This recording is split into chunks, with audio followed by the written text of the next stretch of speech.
Hello, 7th grade. This is The Giver, Chapter 8, presented by Mr. Jomick, of course. We are continuing on page 75. As you read, I would suggest that you consider things that change with the characters, perhaps how the point of view that the narrator uses affects the story. Definitely. Keep track of the events and the key events. And to be specific about the key events, what conflicts arise between the main character and everything else, basically, whether it's people, society, or the setting. This is Chapter 8 of The Giver.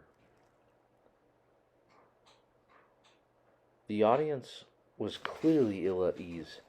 They applauded at the final assignment, but the applause was piecemeal, no longer a crescendo of united enthusiasm.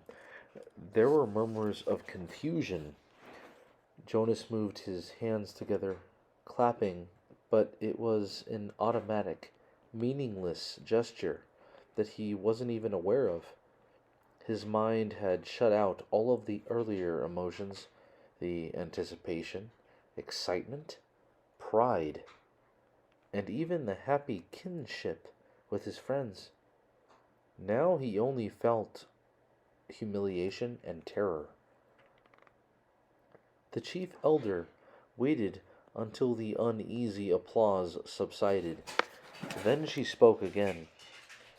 "I know," she said in her vibrant, gracious voice, "that you are all concerned, that you feel I have made a mistake." She smiled, the community relieved from its discomfort very slightly by her benign statement, seemed to breathe more easily. It was very silent. Jonas looked up. "I have caused you anxiety," she said. "I apologize to my community." Her voice flowed over the assembled crowd. "We accept your apology," they all uttered together. "Jonas," she said, looking down at him, "I apologize to you in particular. I caused you anguish." "I accept your apology," Jonas replied shakily. "Please come to the stage now."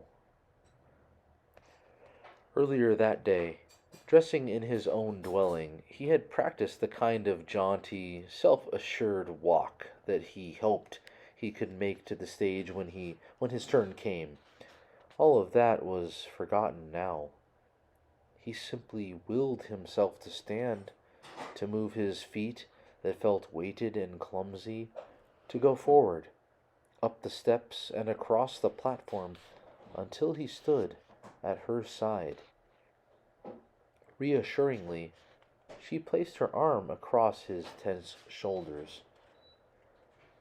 "Jonas has not been assigned," she informed the crowd, and his heart sank. Then she went on.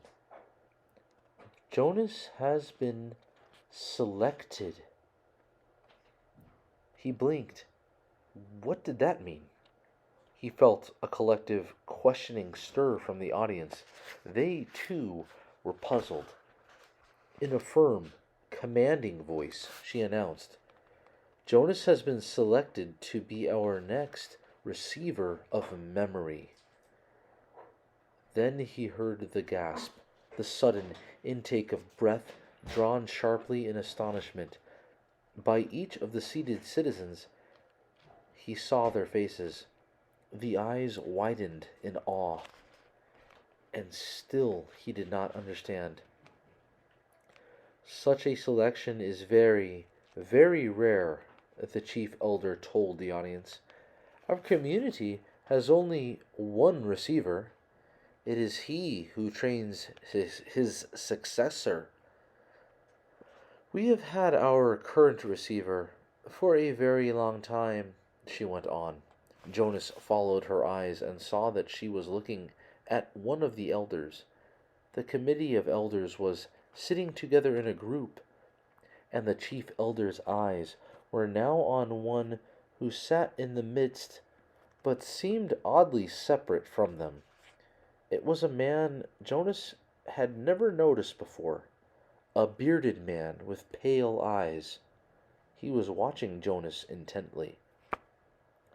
"We failed in our last selection," the chief elder said solemnly. "It was 10 years ago, when Jonas was just a toddler. I will not dwell on the experience, because it causes us all terrible discomfort." Jonas didn't know what she was referring to, but he could sense the discomfort of the audience. They shifted uneasily in their seats. "We have not been hasty this time," she continued. "We cannot afford another failure. Sometimes," she went on, speaking now in a lighter tone, relaxing the tension of the auditorium, "we are not entirely certain about the assignments, even after the most painstaking observations. Sometimes we worry that the one assigned might not develop, through training, every attribute necessary. 11s are still children, after all. What we observe as playfulness and patience, the requirements to become nurturer, could, with maturity, be revealed as simply foolishness and indolence. So we continue to observe during training and to modify behavior when necessary. But the receiver in training cannot be observed, cannot be modified. That is stated quite clearly in the rules. He is to be alone, apart, while he is prepared by the current receiver for the job which is the most honored in our community." Alone? Apart? Jonas listened with increasing unease. Therefore, the selection must be sound. It must be a unanimous choice of the committee. They can have no doubts, however fleeting. If, during the process, an elder reports a dream of uncertainty, that dream has the power to set a candidate aside instantly. Jonas was identified as a possible receiver many years ago. We have observed him meticulously. There were no dreams of uncertainty. He has shown all of the qualities that a receiver must have. With her hand still firmly on his shoulder, the chief elder listed the qualities. "Intelligence," she said. "We are all aware that Jonas has been a top student throughout his school days." "Integrity," she said next. "Jonas has, like all of us, committed minor transgressions." She smiled at him. "We expect that. We hoped, also, that he would present himself promptly for chastisement, and he has always done so." "Courage," she went on. "Only one of us here today has ever undergone the rigorous training required of a receiver. He, of course, is the most important member of the committee, the current receiver. It was he who reminded us, again and again, of the courage required." "Jonas," she said, turning to him, but speaking in a voice that the entire community could hear, "the training required of you involves pain, physical pain."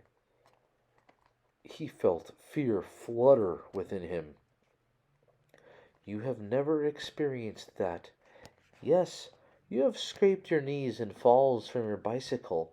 Yes, you crushed your finger in a door last year." Jonas nodded, agreeing, as he recalled the incident and its accompanying misery. "But you will be faced now," she explained gently, "with pain of a magnitude that none of us here can comprehend. because it is beyond our experience. The receiver himself was not able to describe it, only to remind us that you would be faced with it, that you would need immense courage. We cannot prepare you for that. But we feel certain that you are brave, she said to him. He did not feel brave at all. Not now. The fourth essential attribute, the chief elder said, is wisdom. Jonas has not acquired that. The acquisition of wisdom will come through his training. We are convinced that Jonas has the ability to acquire wisdom. That is what we looked for.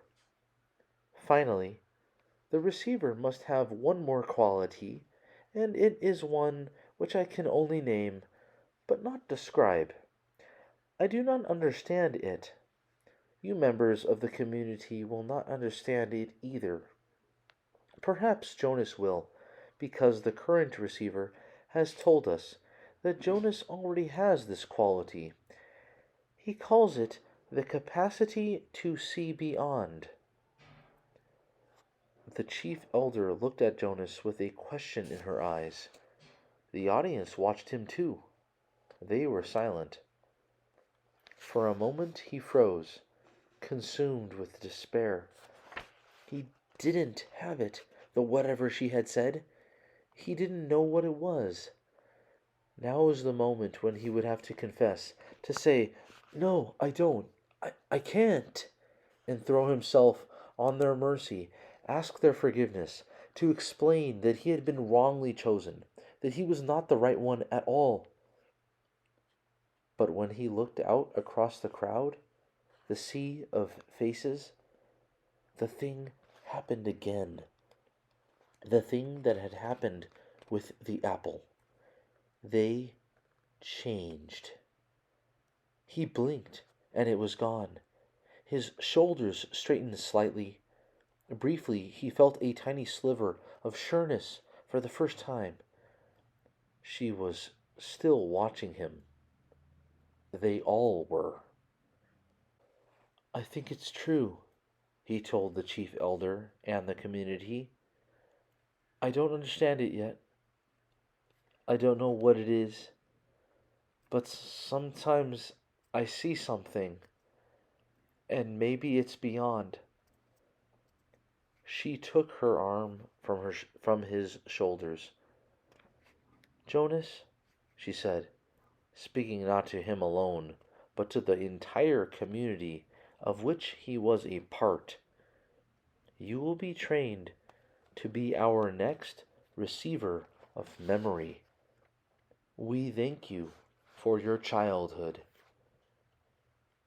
Then she turned and left the stage, left him there alone, standing and facing the crowd, which began, spontaneously, the collective murmur of his name.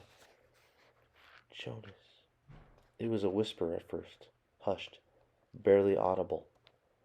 "Jonas, Jonas." Then louder, faster.